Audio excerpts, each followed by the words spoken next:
Vamos a comenzar el tiempo de entrevistas en Crónicas del Campo. Nos encontramos en Tafira Baja, en Gran Canaria. Y se encuentra con nosotros, ya lo están viendo, Rafael Hernández. Rafael Hernández es el presidente de COA Canarias. Con él vamos a hablar del sector primario a nivel regional, a buscar la problemática que existe y a dar las soluciones desde el punto de vista de COA. Hay muchos temas sobre la mesa: el aguacate, la sequía, posiblemente también el tema plátano, el viñedo. Bueno, pues muchas cosas que hay que resolver, y sobre todo la juventud, que es uno de los caballos de batalla que Rafael quiere, pues llevar jóvenes al campo. También vamos a tratarlo. Vamos a saludarlo. Rafael, buenas tardes. Buenas tardes, saludos cordiales. Bueno, Rafael, comenzamos, si te parece, por el aguacate, porque es un tema candente que está sobre la mesa. Habéis mantenido desde COA Canarias, conjuntamente con otras organizaciones profesionales agrarias, una reunión del más alto nivel con la Administración General del Estado, un poco para ver qué soluciones se puede buscar a este tema de los robos, las sustracciones en campo, ¿no? Sí, desgraciadamente las sustracciones en campo no solo están relacionadas con los aguacates, sino con todo tipo de frutas y hortalizas, naranjas, mangos y demás. Pero bueno, se acentúa en algunos casos en aquellos productos que tienen un mejor precio, y el aguacate es uno de ellos según qué época del año.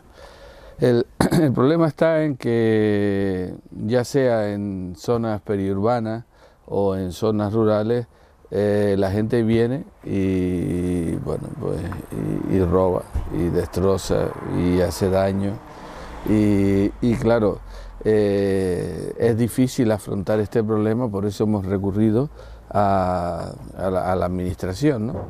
Hay varias cuestiones que hay que tener en cuenta. Si bien el gobierno, a través de la administración central, a través de la Guardia Civil, ha creado una brigada especial para actuar en las zonas urbanas a través de la Guardia Civil, que es la Brigada Roca. Si bien eso es así, si bien esa gente está especializada y se pone en contacto con nosotros, nos pide información y referencias acerca de denuncias y demás, eso es así, pues desgraciadamente la actuación de ellos está detrás de los delitos. Primero se produce el delito y después está la actuación. En muchos casos se tiene algún resultado del mismo, en otros no. Y hay que decir que desgraciadamente aquellas poblaciones grandes de más de 50.000 habitantes, cuyo ámbito de actuación es la Policía Nacional, pues ahí no hay la coordinación suficiente entre Guardia Civil y Policía Nacional con este nivel de especialización, ¿no? Entonces eso hace difícil la situación. Mira, aquí mismo donde estamos, al lado, hay un huerto de papas, y también las papas hasta las roban, ¿sabes? Que no solo los aguacates. Salidas para esto, mayor vigilancia, seguimiento en el itinerario comercial, aseguramiento de la trazabilidad, identificar de dónde viene, la activación de las patrullas rurales por parte de los propios agricultores o juntas de vecinos que aborden el tema. Esa es una de las salidas que hay. Desgraciadamente estamos ante la mayoría de las veces, la mayor parte de las veces, ante hurtos cuyo importe es inferior a los 420 euros y por lo tanto no constituye delito. Entonces, claro, la reincidencia de las mismas personas, los mismos delincuentes, es frecuente. O sea, tenemos muchas dificultades. A veces incluso los propios agricultores tienen que hacerlo todo. Tienen que vigilar, tienen que identificar a la persona, después, una vez que los trancas infraganti, tienen que acreditar, incluso ni a veces así se consigue pues parar. Ah, es que como es para comer, sí, vale, ese es el argumento, te digo porque a mí me ha pasado, es decir, yo he pillado algunos en la finca, no, como es para comer, pues bueno, pues como es para comer, todo vale. Y desgraciadamente, cuando me ha pasado la experiencia, muchas veces, incluso ya algunas veces he llegado a juicio, tú los trancas, viene la policía, los identifica, levanta un acta, ellos se van para la casa y tú para la comisaría a poner la denuncia. Después te traga pues 2 o 3 horas y al final el día que es el juicio pues tienes que ir, si es un juicio rápido tienes que ir previamente y al final pues al cabo de un tiempo los mismos individuos los trancas otra vez, ¿no? Ese es un tema que requiere una respuesta por parte de la administración y asistimos con impotencia a esta situación, ¿no? Rafael, nos vamos directamente a buscar soluciones. Se habló en esa mesa de que la gente estuviera inscrita en el REGEPA. Segundo, de que se hiciera por parte de los empaquetados, las empresas que operan con estos aguacates, pidieran la trazabilidad, que tuvieran la trazabilidad, es decir, un poco más de control, ¿no? Sí, claro, porque si tú compras sin más además eso es una norma de obligado cumplimiento para acreditar que tú cumples con las buenas prácticas agrícolas, es decir, no estamos hablando de hacer nada excepcional. Si esas normas se cumplen y hay interés, tú puedes tirar al final del hilo para atrás y identificar si eso procede de una finca o no. Eso por un lado. Por otro lado, es necesario la mayor diligencia por parte de las diferentes autoridades y decíamos antes de la coordinación entre las diferentes policías, ya sea policía local, ya sea Guardia Civil, ya sea Policía Nacional. Eso es importante, de ese ámbito, la coordinación de los diferentes cuerpos y fuerzas de seguridad del Estado para facilitar transferencia de información. A mí me ha llegado el caso hablo en primera persona, de tener juicios con las mismas personas y no se acumulan delitos porque no hay coordinación en los históricos de los juzgados. Entonces, claro, porque si tú una vez te pillan y es una falta, vale, es una falta, pero la reiteración de faltas constituye un delito. Pero si no hay constancia de los juicios anteriores o de las faltas anteriores, pues al final la sensación que tienen los que delinquen es que esto es poco menos que gratis o que no cuesta mucho. Por esa razón es importante la coordinación, el mejor engranaje del sistema judicial. Y el otro aspecto, la otra pata, es las guardias rurales montadas. Eso fue una de las peticiones que hizo COA Canarias, ¿no? Sí, claro. Y ya funciona, antes funcionó, un poco para intentar evitar esto, porque claro, una vez que se produce el daño, pues el daño hecho está. Hecho está. ¿Cómo funcionan esas guardias rurales? ¿Son empresas privadas? No, son agrupaciones de personas que se organizan para que necesitan un tipo de autorización, un tipo de acreditación y demás. Sí, algo parecido a empresas privadas, pero claro, la agricultura no está como para contratar sistemas de seguridad, ¿no? Entonces, bueno, ahí es una mezcla de la colaboración de todos los interesados en evitar el tema. Es una cooperativa, un grupo de agricultores que contratan a una persona. Por supuesto, el aguacate es un cultivo que tiene potencialidad, Rafael. Un cultivo que tiene demanda. Nada más que tenemos que mirar los precios, es decir, una cosa que se vende de bien, que tiene buen precio, es que tiene una demanda, y una demanda creciente. Si bien existen aguacates más baratos en el mercado peninsular y otros mercados, no son de las mismas características que el nuestro. Hay que recordar que nosotros tenemos un clima subtropical, que el crecimiento de los frutos en las plantas es más lento, y ese crecimiento más lento hace que las características organolépticas, o sea, los azúcares, los nutrientes que tienen, ya sea el plátano, ya sea el aguacate, ya sea el mango, ya sea el papayo, es diferente, concentra más, es más sabroso, y por eso los nuestros tienen mayor cotización, el periodo de crecimiento es mayor, y más lento, y como consecuencia de todo eso, pues el sabor es más jugoso, ¿no? Bueno, pues vamos a seguir con más cosas, Rafael. Hablamos de los cultivos que se están plantando en la península, en la zona sur, de aguacate. ¿Van a tener bueno, cierta y determinada competencia con los nuestros? Sí, pues ten en cuenta que no solo no es aguacate, en algunas zonas de mango, en Granada, papayo incluso, en algunas zonas de Cartagena hay fincas que se han levantado y se están poniendo de papayo. Es evidente que hay una demanda floreciente que crece de frutas tropicales.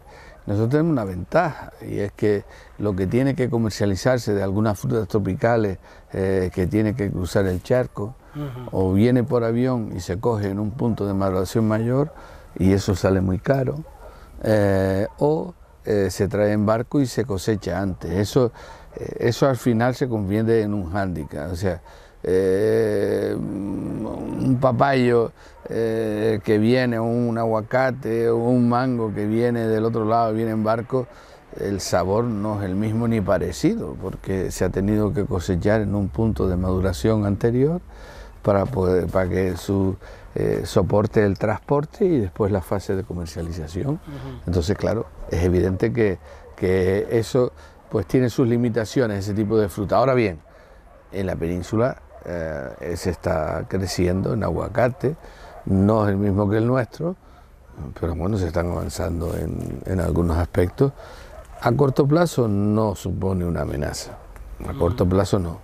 A medio y largo plazo, si siguen creciendo ellos y seguimos creciendo nosotros, pues puede existir choques en el mercado. Ahora bien, la clave de nosotros es hacer las cosas bien, identificar, como se hace con el plátano, las producciones canarias, aprovechar un paquete global y entonces ya sumar sinergias, ¿no? El plátano canario es bueno, el aguacate, el papayo, el mango también. Bueno, pues nos vamos con más cosas. Vamos ahora, ya que hablamos en un principio de la juventud, ese es uno de los leitmotiv, uno de los caballos de batalla de Rafael Hernández y de COA Canarias. Este año estamos, bueno, el año pasado, estamos enhorabuena, se han incorporado casi 200 agricultores jóvenes nuevos, ¿no? En la suma de los 4 últimos años anteriores no se había incorporado tanto, es decir, de esos 200, 130 son de aquí, de Gran Canaria. Eso quiere decir que hay 200 empresas nuevas de agricultores que deciden emprender. Bueno, los que lo solicitaron fueron más de 250, pero bueno, al final se instalaron 200. Eso quiere decir que hay 200 jóvenes, menores de 40 años, que han asumido un compromiso vital con la agricultura, que se han comprometido a estar al menos 5 años ejerciendo la actividad, que están haciendo inversiones en el campo, que están modernizando las estructuras para producir, que están renovando pues la gente que está en el campo. A ver, la media de edad de los agricultores en Canarios hay más o menos un 70-60% que está por arriba de los 55 años. Eso es un problema. Eso es un problema porque quiere decir que en breve, bueno, ahora nos tenemos que jubilar 2 años más tarde, pero que en un periodo corto, este tipo de personas, este tipo de agricultores va a dejar la explotación y no se está produciendo el relevo generacional a la medida de que la gente sale. Cuando la gente llega a la edad de jubilación o un poco más, sale de la actividad y no está entrando gente en la actividad acorde a la gente que sale. ¿Cuáles son las actividades donde se incorporan más jóvenes? Por ejemplo, la ganadería, el sector de caprino, en ciertas islas. Bueno, sí. Todos los tipos de agricultura, el tomate, el plátano, la ganadería, caprino, bovino, todo, hortalizas de mercado interior también, hay bastante ahí. En general todos los sectores, no podemos decir este destaca más que este o que este otro. En ese sentido, pues tenemos que alegrarlo. Nosotros entendemos que tiene que haber gente que coja el testigo, que tiene que haber gente que asuma el relevo generacional, que tiene que haber gente que siga tirando para... Porque claro, a ver, ser agricultor y ganadero no son cosas que no se aprenden en una escuela. Son cosas que, además de eso, hay que tener una componente. Sí, en la escuela y en la universidad podemos aprender muchas cosas, pero no estamos luchando en contra de esto, pero el mayor porcentaje de éxito de gente que se instala en la agricultura son jóvenes, hijos de agricultores o de ganaderos que tienen la agricultura como actividad agraria, ¿no? Rafael, ya que estabas hablando de frutas, hortalizas, de los campos, vamos a hablar de la soberanía alimentaria. Yo creo que es importante que Europa siga produciendo lo que come, porque entonces, si no es así, va a depender de otras naciones terceras que posiblemente, llegado el momento, van a influir hasta económicamente, geopolíticamente en la sociedad europea, ¿no? De hecho, estamos asistiendo a eso. Mira, el Organismo de la Alimentación de Naciones Unidas, que se llama la FAO, ha establecido como criterio objetivo alcanzar de producir al menos el 50% de los alimentos que se consumen en cada territorio, en cada región del mundo. Nosotros, como territorio insular, tenemos una ventaja y una limitación, que tenemos agua. Y en apenas un 14% tenemos de soberanía alimentaria global, es decir, en el conjunto de todos los alimentos, el 14% de media, no estamos hablando siempre de media, es lo que producimos. Quiere decir esto que el 86% viene de fuera. ¿Qué sucede cuando dependemos de fuera? Mira, a veces crisis laborales, si hay huelga de camiones, si hay huelga de portuarios, situaciones así generan tensión porque la gente se plantea, bueno, ¿y vamos a tener alimentos la semana que viene? ¿Vale?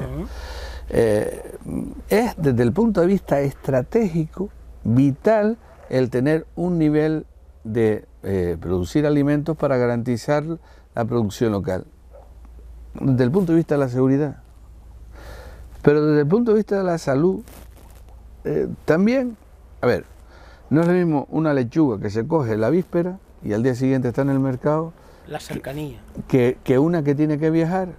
No es lo mismo, porque claro, como mínimo, la que tiene que viajar, a menos que venga por avión, y eso es muy caro y no se da, la que viene por barco, pues como mínimo tiene 2 días de travesía.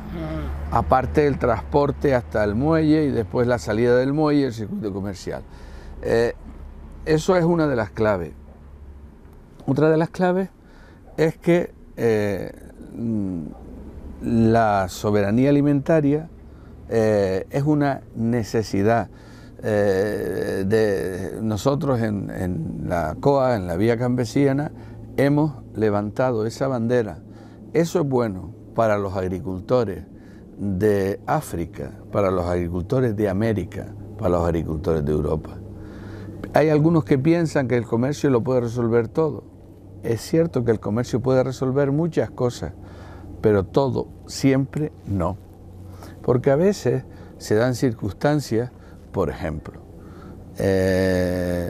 en Rusia se producen circunstancias políticas y por H por B se produce un veto. Eso afecta a los productores europeos. Hay circunstancias que pasan en el mundo cambiantes que alteran las relaciones comerciales y los equilibrios. Y nosotros no podemos estar expuestos a esa realidad. No podemos estar expuestos. Es que hay cosas que sí podemos dejar de hacer, pero hay algo que no podemos dejar de hacer. Y es comer al menos pues 3 veces al día. Y los que tenemos esa costumbre, pues sí, tiene que haber detrás producción de alimentos. Y claro, sí, alimentos básicos. Nosotros en Canarias tenemos el consumo per cápita más elevado de lácteos de toda la Unión Europea. Nos gustan los quesos, tenemos cientos de variedades de quesos artesanos diferentes, y eso no es posible si no hay vaca, si no hay cabra, si no hay ovejas. No es posible hacer yogur con leche fresca o tomar leche fresca si no tenemos vacas ni cabras aquí que produzcan leche. Todo no puede venir en brick desde afuera. Es necesario incrementar nuestro nivel de producción para cubrir nuestras necesidades. Y ahí tenemos un espacio, la agricultura local, para crecer. Del 14 al 20 van 6 puntos. Ese es un espacio para ir creciendo de una manera progresiva en la agricultura local. ¿Qué sucede? Hay una componente, una realidad que dificulta el que podamos avanzar, y es, vale, yo produzco más, ¿a quién le vendo? La realidad comercial en Canarias es que se ha concentrado en los últimos años, y como esa realidad se ha concentrado en los últimos años, cada vez tenemos que venderle pues a pocas cadenas que controlan el 80% de lo que nos comemos. Entonces, ahí se producen tensiones a lo largo de la cadena alimentaria. Hay una ley que ha sacado el gobierno, nosotros tendremos unas jornadas en breve para explicarla, que pretende corregir las disfunciones que se pueden producir cuando tú estás negociando con un gigante. Normalmente las condiciones las pone el gigante. Efectivamente. Y por más que tú te revuelvas, pues al menos tienes cierta protección por parte de las administraciones, o se produce un desequilibrio claro en la cadena, ¿no? Rafael, lo que no se puede permitir es que exista un diferencial de precios entre lo que se le paga al agricultor y lo que paga en el lineal el consumidor, de un 300 o un 400%. Bueno, nosotros en su día, en el año 2005, cuando los tomates se pusieron muy caros y la gente pegó a decir que si estaban más caros los tomates que la langosta, que eran más baratos las langostas que los tomates, se nos ocurrió crear un índice, el índice IPOD, índice de precio en origen y destino. Este índice se hace, las asociaciones de consumidores nos dan los precios en destino y nosotros, los agricultores, ponemos los precios en origen. El índice viene a marcar la diferencia, está en las referencias que tú dabas antes, ¿no? Ah, que yo no soy, digo quién es. Lo que es cierto es que ese diferencial existe. Y eso, hay un debate, yo formo parte del grupo de alto nivel de la cadena alimentaria en Bruselas, hay un debate en el conjunto de la Unión Europea, porque la propia Unión Europea, el comisario nos decía en diciembre que quería establecer normas para regular todo esto, para que los que están al principio de la cadena, que es la parte más frágil, participen, les toque un trozo más del valor que genera a lo largo de la cadena. De los 27 países de la Unión, ya 18 han establecido normas, y lo que se pretende ahora es armonizar unas normas para la Unión Europea. Claro, porque se daba la dualidad que se llama la cadena esta, que opera en varios países. En estos países el mismo producto, con el mismo etiquetado, tiene aquí inferior calidad que aquí. Pero vamos a ver, ¿cómo es eso? ¿Cómo es eso? Eso pasa. Entonces, lo que se pretende es que en el seno de la Unión Europea equilibrar las relaciones y sobre todo evitar las posiciones de abuso, ¿no? Que se dan. Es curioso, algunas cadenas en los países de origen no actúan así, en otros sí. Entonces, claro, por eso es importante una norma común y bueno, pues que evitar todo este tipo de cosas, que al final esto goza de la simpatía de todos los ciudadanos, porque no se trata de que le cueste más a los consumidores, se trata de que los agricultores cobren más pagando lo mismo y evitando la especulación y los márgenes abusivos en medio, ¿no? entre unos y otros.